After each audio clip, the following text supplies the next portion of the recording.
Ora viva, bem-vindos ao painel Transição Digital e Pandemia, o futuro que se impôs. Eu chamo-me Flávio Nunes, sou jornalista do ECO e comigo tenho a Wanda de Jesus, diretora executiva da Estrutura de Missão Portugal Digital, e o Gonçalo Machado Borges, que é sócio da Moraes Leitão.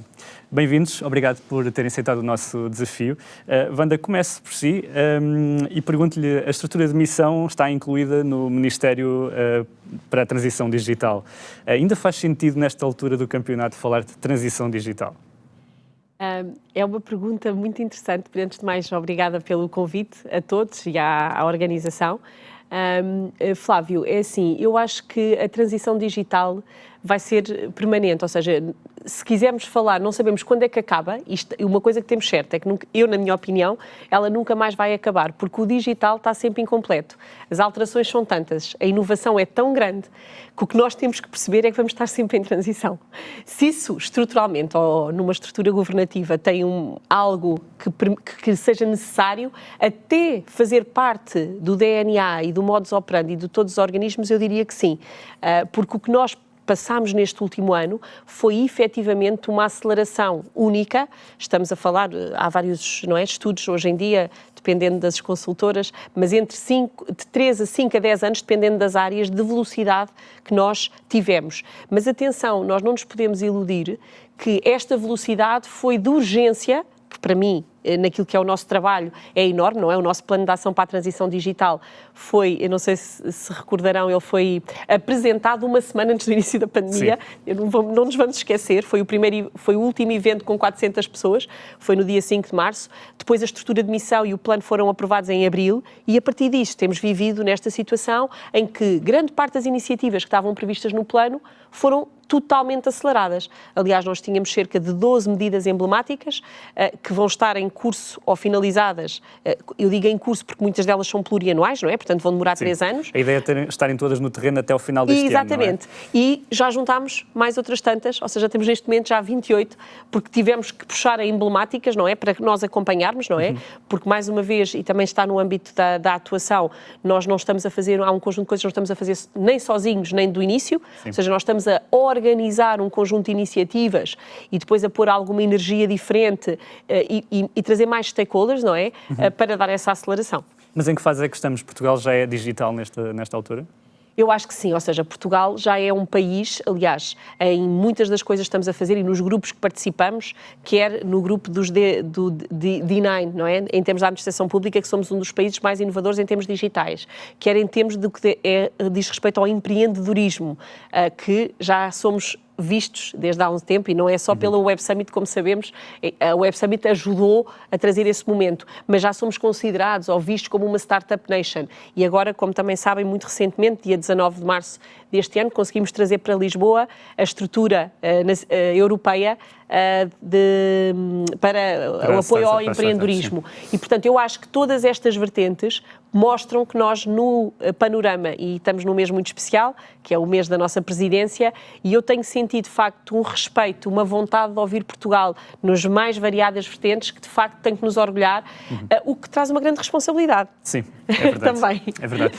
Gonçalo, a mesma pergunta, ainda estamos em transição digital, na sua opinião? Eu julgo que ainda estamos em transição digital. Antes de mais, muito obrigado pelo desafio. É um prazer estar aqui convosco. Eu julgo que ainda estamos em transição digital e que há desafios grandes. É isso que lhe perguntar a seguir. Acertou em cheio. Eu vejo, enfim, os desafios que identifico são talvez um pouco difusos. Vejo um mais concreto e um bocadinho mais abrangente. Tendo em conta que, de acordo com o que sabem, enfim, do plano da transição digital, o pilar administração pública será um dos pilares a beneficiar de uma alocação de verbas prioritária. Eu julgo que um dos grandes desafios será um desafio de execução.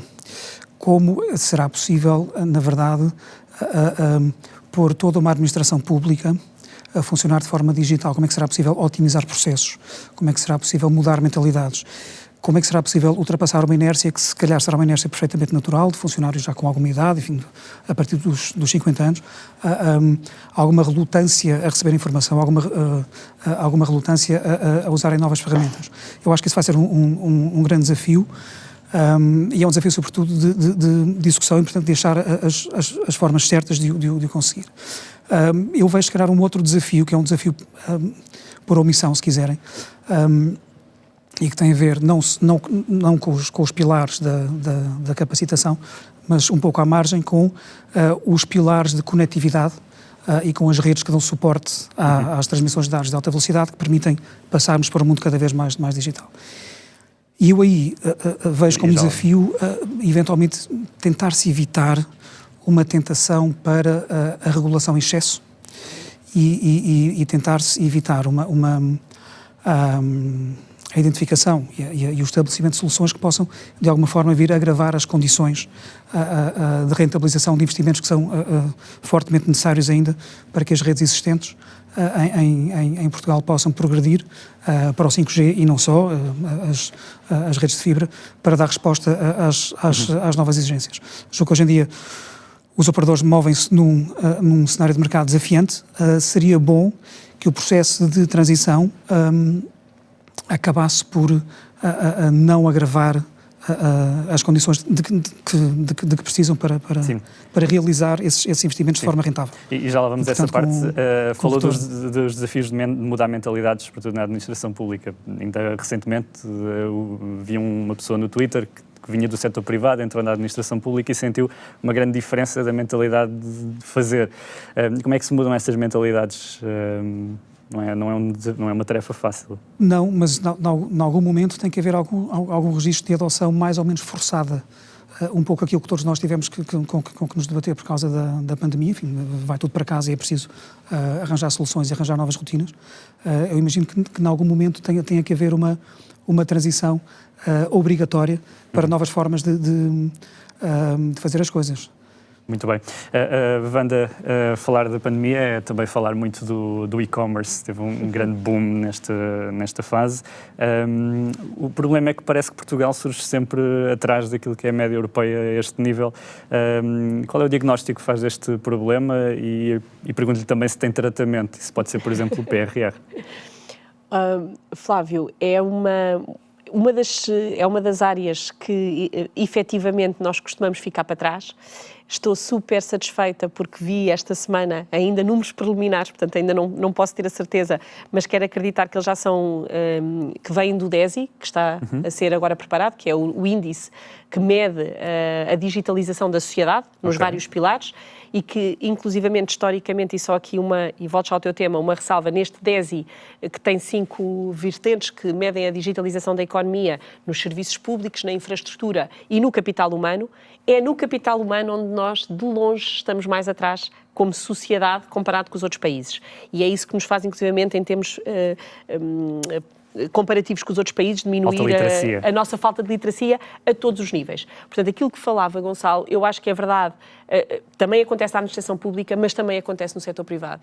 E eu falo com a propriedade de quem já trabalhou nos dois toda a minha carreira. Sim. Estive no privado, fui ao público, vim para o privado, até multinacionais, e o que eu sinto é, claro que há empresas que estão muito à frente e como teriam que estar, mas há muitas PMEs, não é? Que é onde está o nosso maior tecido, 99% do nosso tecido, cujo funcionamento, a necessidade de mudança de mentalidades é fortíssima e é muito importante. E isso liga com por isso é que é muito parecido o problema. Sim. Porque nós não conseguimos alterar e fazer transição digital das nossas empresas e o comércio digital é uma das vertentes, não é? Da digitalização dos modelos de negócio sem essa mudança de mentalidade. O que é que este ano nos trouxe? Eu acho que este ano é a nossa oportunidade, por 2 motivos.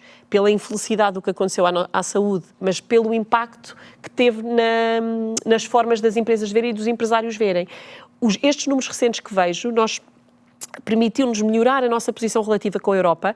Nós estávamos em termos de vendas online de pequenas e médias empresas, que é de facto o que me preocupa, ou que me preocupa mais, porque no resto nós já somos relativamente bons. Melhorámos a posição relativa de 16º para 11º. O que é realmente muito interessante. E num estudo recente que também vi, naquilo que é as perspectivas para o próximo ano, comparando com as pequenas e médias empresas da Europa, as nossas dizem que vão ter impacto na forma de digitalização dos seus produtos, serviços ou relação com o exterior, mais ou menos de 60%, enquanto a Europa diz 50%. Isto tudo em média. Okay. E isto, de facto, dá-me muito ânimo para aquilo que é o futuro. Fico muito contente em relação ao PRR, já há uns meses para cá, também ter sido uma das nossas principais apostas no que diz respeito às empresas. Ou seja, dentro do PRR, que é muito e muito complexo, no que diz respeito às empresas, temos o tema da capacitação como grande aposta e temos o tema do comércio eletrónico, que era através da criação de bairros digitais virtuais, que era as aceleradoras de comércio digital, em que estamos também a trabalhar de forma muito próxima entre a Secretaria de Estado da Transição e do Comércio. E, portanto, eu quero acreditar que a combinação da vontade, do willingness e de termos recursos, não é, para acelerar, vai permitir-nos melhorar certamente nos próximos anos. Agora, precisamos sempre dos empresários e por isso é que também o trabalho que estamos a fazer ao nível da formação, quer do programa do emprego mais digital, quer a nossa vontade de outro que vamos agora preparar, que é o líder mais digital, é absolutamente fundamental. Mas é uma visão mais otimista daquilo que pode vir a ser. O que os dados nos mostram é que ainda há um longo caminho, apesar de tudo e apesar da aceleração, ainda estamos, por exemplo, longe de números como do Reino Unido. Certo. E por isso é que Qual é o diagnóstico? Era isso que eu lhe perguntei. É assim, o diagnóstico neste momento, mais uma vez, nós o ano passado estávamos em décimo, na Europa, sim, não é? Naquilo que era as vendas online de pequenas e médias empresas, estávamos em 16º. Os números que eu tenho neste momento preliminares para este ano, sim, é 11º. Houve muitas empresas que passaram para o online. Mas repara, a parte boa deste número é que ele é relativo. Ou seja, estamos a dizer que estamos a convergir com a Europa. Okay. Ou seja, porque o número absoluto é 18% para 15%, mas significa, de 15% para 18%. Portanto, nós ganhámos 3 pontos, que significa que os outros cresceram menos. Porque depois o tema aqui é a pandemia, que é algo muito interessante desta crise e deste momento que estamos a viver, é igual para todos. Sim. Ou seja, a aceleração é possível para todos, não é só para Portugal. E, portanto, aqui, ou vamos conseguir, de facto, acelerar, claro que nós partimos de um estágio mais atrás, nomeadamente nas competências, nós estávamos, e aí sim éramos na cauda da Europa, acho que 22º ou 21º, nós tínhamos 22% da população que não tinha acesso à internet e, portanto, não usava serviços digitais. Isto significa que no último ano estas pessoas ficaram provavelmente impedidas de fazer um conjunto de interações com serviços públicos, com empresas, porque não tinham esta possibilidade. Este número passou para 18% e estes já são números finais. Ok. Ou seja, nós temos aqui uma convergência com a Europa enorme. Estamos a fazer então um caminho. Gonçalo, há pouco estava a falar da regulamentação, do excesso de regulamentação. Nós temos imensa legislação que está a surgir, tanto a nível europeu como a nível nacional. Estamos a falar do DSA, o Digital Service Act, o Digital Markets Act, a regulamentação para a inteligência artificial, agora em Portugal também a transposição do Código Europeu das Comunicações Eletrónicas, a Carta dos Direitos Digitais e o enquadramento para as zonas livres tecnológicas, por exemplo. Como é que um advogado e um cidadão navega nesta avalanche de legislação e de novas leis e regulamentações? Com alguma dificuldade e tendo dias de mais ansiedade e dias de menos ansiedade. É verdade que há um mosaico legislativo e regulatório que é complexo e é cada vez mais complexo. Muito daquilo que está a surgir é de génese europeia, mencionou os regulamentos dos serviços digitais e dos mercados digitais. Há uma série de outros instrumentos recentes com que as empresas vão ter que começar a lidar e adaptar-se para implementarem. Geoblockings, a proteção do consumidor na área do comércio eletrónico e das vendas online. Enfim, há uma série de áreas em que há nova regulamentação a surgir.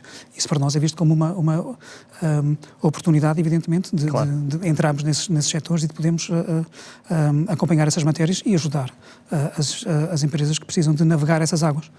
Mas falou de um excesso. Qual seria a alternativa?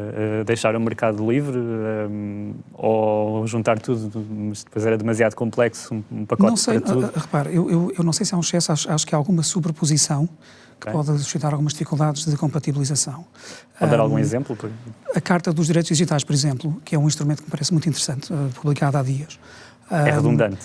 É inovadora em alguns aspectos, noutros pode ser um restatement, que eu acho que é útil, de um compromisso político com certos aspectos para a era digital.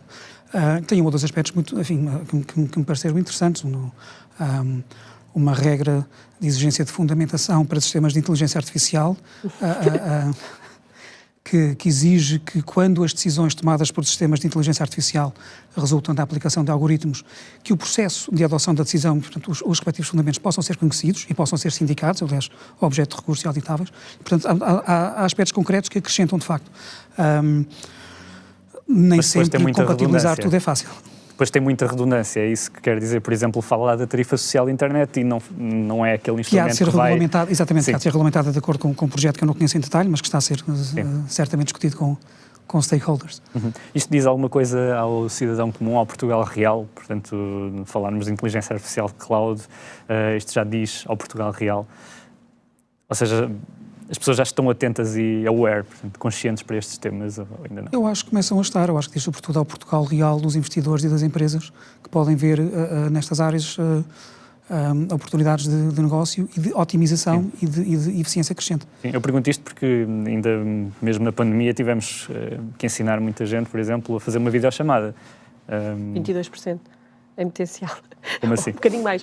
Ou seja, aliás, mais do que 22%, nós temos 48% da população que não tem competências digitais mínimas. Ou seja, só 48%. Só 52% da nossa população é que tem competências problema de digitais literacia, básicas ou mais do que básicas.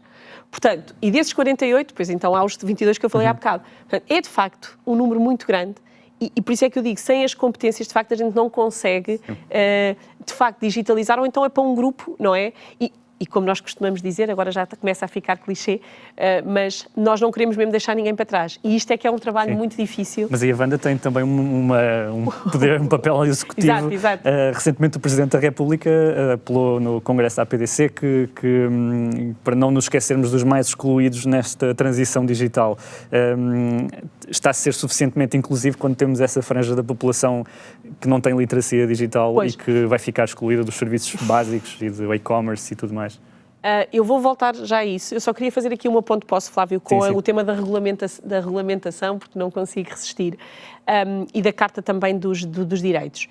Eu acho que há um tema muito importante que é, e tu, Flávio, falaste, por exemplo, das zonas livres tecnológicas. As zonas livres tecnológicas é exatamente um instrumento para desregulamentar. Ou seja, é para que ajude a que se crie zonas em que nós possamos, digamos, agilizar com smart regulation para poder fazer inovação e durante um tempo antecipar aquilo que a legislação não consegue avançar ao mesmo nível da tecnologia. E que tem informação de quando é que chega, porque era para ter chegado até ao final de 2020. Não, ela já está, ela já foi aprovada, está em consulta, desculpe. Internamente, ela está neste momento em consulta pública. Okay.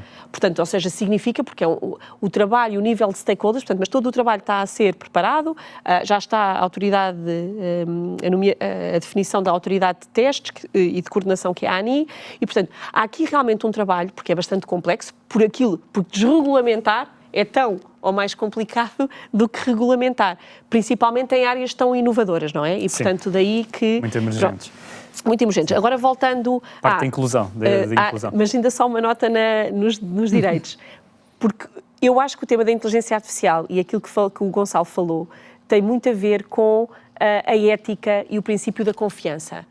E eu sei que o Flávio é um grande fã da inteligência artificial, que é nada disso vai parar e vai acontecer. Nós temos é que garantir que o respeito pelos direitos dos cidadãos e a sua privacidade e aquilo que a inteligência artificial vai permitir é feito de uma forma ética e respeitando um conjunto de direitos e de princípios. E eu estive a ver há pouco tempo a definição de ética, agora até a propósito do Congresso da APDC, e ética, de facto, é aquilo que nós, não é só o poder e o direito que temos de fazer algo, mas se o devemos eticamente fazê-lo pelo bem. E é isso que, protegendo, não é? Porque nós não podemos acreditar que a ética existe per si e, portanto, que temos que influenciar através, nomeadamente, quer da Carta dos Direitos que acabou de ser publicada, quer o trabalho que estamos a fazer agora, daqui a uma semana, ou seja, no dia 1 de junho, nós vamos ter a Assembleia da Digital, no seio da PPUE, e vamos apresentar a Declaração de Lisboa com esses princípios para a Europa. Sim. Pegando agora na inclusão, porque tudo isto é pouco relevante se a gente não tiver todos a bordo, Exato. Ou se estivermos a trabalhar só para uma camada. Resposta resumida, porque os 48% acho que já responde à pergunta. Exatamente, ou seja, o que nós estamos a trabalhar é nesses 48%, e nos 22%. E isso é através do quê? O nosso pilar 1 da capacitação das pessoas é aquilo que nós levamos ao colo todos os dias. É uma preocupação minha, do Secretário de Estado e de todas as pessoas que estão na nossa área, com os vários programas que temos em curso. Desde o Jovem Mais Digital, o Emprego Mais Digital, o Jovem para Jovens Desempregados que possam mudar de áreas e vir mais para o digital. O emprego para ir dentro das empresas, da população ativa e requalificá-los e dar-lhes competências digitais. E um programa que o Upskill, que era para competências digitais mais avançadas e para poder trazer mais pessoas para o mundo da tecnologia, até porque outra coisa que eu descobri há pouco tempo é que um estudo recente de outra empresa, Landing Jobs, que 25% das empresas que trabalham em tecnologia, dos profissionais de tecnologia são autodidatas, que é uma coisa fantástica. Sim. Ou seja, significa que todos que estão a ver, e se calhar muitos juristas, qualquer profissão pode, com vontade, vir a ser requalificada para esta área. E no site de Portugal Digital tem lá bastante Temos muitas informações de curso, inclusivamente nós estamos a preparar aquilo que vai ser a Academia Portugal Digital, sim, mas que será também no âmbito do PRR, e por isso estamos a antecipar algumas coisas, algumas formações novas. Sim. E vamos lançar muito brevemente um programa, que é o Eu Sou Digital, que foi agora aprovado também o seu financiamento, para tirar 1 milhão de cidadãos, portanto, neste caso, com o grande objetivo de chegar a cerca de 10% destes 22%, que agora são 18%, das pessoas que não têm capacidades. Sim. Gonçalo está muito ligado ao setor telco, há pouco, das telecomunicações, há pouco tocou um pouco nesse assunto. Portugal é um dos 3 países da União Europeia que não tem 5ª geração de rede móvel. Estamos a falar de Portugal, Lituânia e Malta. É discutível, mas serão os portugueses e as empresas que mais estão a perder com este atraso e com a crispação que está a haver no setor. Justifica-se a pergunta, o que é que está a falhar e quem é que está a falhar? Como é que eu hei de responder? Eu acho que nessa matéria, e tentando ser o mais diplomático possível, todos os caminhos apontam para a Anacom. As operadoras não tiveram responsabilidade? Eu julgo que não, por questões, enfim, de política interna e de opções regulatórias. Eu acho que temos aqui uma sucessão de 2 momentos que geraram algum atraso. Numa primeira fase, se quisermos chamar a fase da arrumação do espectro, começa em 2016 com uma decisão de execução da Comissão Europeia sobre a faixa dos 700. Há um trabalho prévio de identificação de quais vão ser as faixas indicadas para o 5G e depois tem que haver uma série de atos sobre isso também a nível nacional. Por algum motivo, a Anacom esperou até finais de 2018 e, sobretudo, depois já 2019, para dar início a uma série de processos decisórios que foram depois bastante dilatados no tempo. Enfim, houve ali 1 ou 2 momentos um pouco conturbados, o tema da migração da TDT para a libertação da faixa. Mas isso precisamente. Foi o passado, sim. Só acabou agora em dezembro de 2020, enfim, mesmo que a Altice, no caso, teria algumas razões de queixa de algumas das opções que foram tomadas. Há ali um tema polémico no setor de haver uma entidade que tem espectro desde 2010, nunca usou e foi tomada ali uma opção de não revogar o respectivo direito de utilização, mas de haver ali uma reconfiguração com uma garantia de manutenção do espectro no 3600 e depois, enfim, tudo isso terá contribuído para algum arrastamento no tempo. E a própria pandemia, entretanto, não é? Mas a pandemia é responsável por alguns meses de suspensão da consulta pública em 2020. Sim. O que nós temos, entretanto, é um leilão que já vai em mais de 80 dias de licitações. Estive a ver há pouco, eram mais de 500 e tal rondas de licitações. Mais do que eu, não tenho esse número de cor, e tivemos diversas providências cautelares, tivemos pedidos das operadoras para suspender o leilão, isso não iria, portanto, isso teria o efeito de atrasar ainda mais. Portanto, também dá aqui uma ideia de que não terá sido só a Anacom, não sei. Dá, mas francamente acho que essa ideia não é precisa. É verdade que existe muita litigância em torno das regras do leilão, mas eu acho que há aqui uma causa e efeito. Eu acho que a causa dessa litigância foi a opção quase sistemática, diria eu, por parte da Anacom de, em cada momento em que tinha que optar por uma via de consenso ou por uma via de litigância, ter optado quase sistematicamente por uma via de litigância. É o que os operadores chamam um regulador hostil, não é? Eu acho que é um regulador, sobretudo, desfasado das ideias que o resto do mundo tem para o 5G, a começar pelo Governo, e, portanto, não... em todo o caso, eu não domino o detalhe de todos os processos que estão pendentes, bom, julgo, em todo o caso, que os processos urgentes, as providências cautelares de suspensão de eficácia, têm um âmbito muito limitado, portanto não incidem sobre a totalidade do procedimento, mas apenas sobre uma ou duas obrigações específicas, nomeadamente as obrigações de roaming nacional e de acesso à rede. Só por uma questão de transparência, o Gonçalo está envolvido em algum destes processos? Diretamente não, mas nós representamos um dos 3 operadores, sim. Representa um dos 3 operadores. Ok, Wanda, para haver transição digital tem que haver conectividade. O Governo está a tentar atacar o problema pela vertente da acessibilidade infraestrutural e tarifária. Por outras palavras, net barata e acessível em todo o lado. Qual dos dois é o maior problema? É a acessibilidade infraestrutural ou a tarifária? Eu diria que quando a gente tem 2 filhos, escolhe o problema, não é? Eu acho que os dois, estamos cientes dos dois, e mais uma vez, na lógica que para nós agora está, se não esteve sempre, mas para nós agora tenho a certeza que está, que é não podemos deixar mesmo ninguém para trás. E o não deixar ninguém para trás significa pessoas e população, pessoas e território. E sabemos que, apesar de estarmos muito bem nos rankings do DESI, nomeadamente da infraestrutura e da cobertura em fibra e em número de casas, etc., comparado com a Europa, sabemos que temos territórios e pessoas, principalmente então, mais uma vez o Covid também trouxe, e esta pandemia trouxe isto, que é quando nos queremos deslocalizar e nós estamos a sentir também a vontade de deslocalização das pessoas do litoral e mesmo a atração de talento internacional para o interior, que é uma grande motivação mais económica, digamos, porque depois também há essa vontade, não é? Porque é que deixamos buracos. Mas uma coisa muito importante é que, e estamos a tentar fazer esse trabalho também com o regulador e com os operadores, é termos, primeiro do que tudo, sabermos claramente, que ainda não é absolutamente claro, os nossos buracos negros, não é?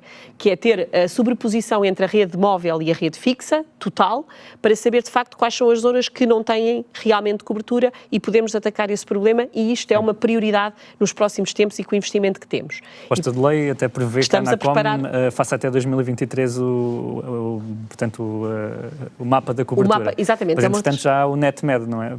Certo, não é o NetMed, é o Tem-Rede. O Tem-Rede, mas o Tem-Rede só permite fazê-lo individualmente, ou seja, com o seu próprio telefone, numa localização, ou seja, não dá a priori a localização e o mapa interativo, que é o que estamos a tentar trabalhar nesse sentido, para conseguir esse mapa interativo a priori, ou seja, eu saber já para poder definir os investimentos. Mas nesta fase, então, ainda não temos essa Estamos a trabalhar visão arduamente nessa visão. Então, como é que se, portanto, manage what you can't measure? Como é que se... É por isso que estamos a trabalhar em ter essa visão. Okay. Ou seja, assim que tenhamos essa visão, podemos tomar as decisões, ou seja, estamos a fazer tudo ao mesmo tempo, não é? Porque não podemos deixar de trabalhar nas várias vertentes para conseguir, porque essa visão nunca foi clara ou não está totalmente disponível, temos que a ter.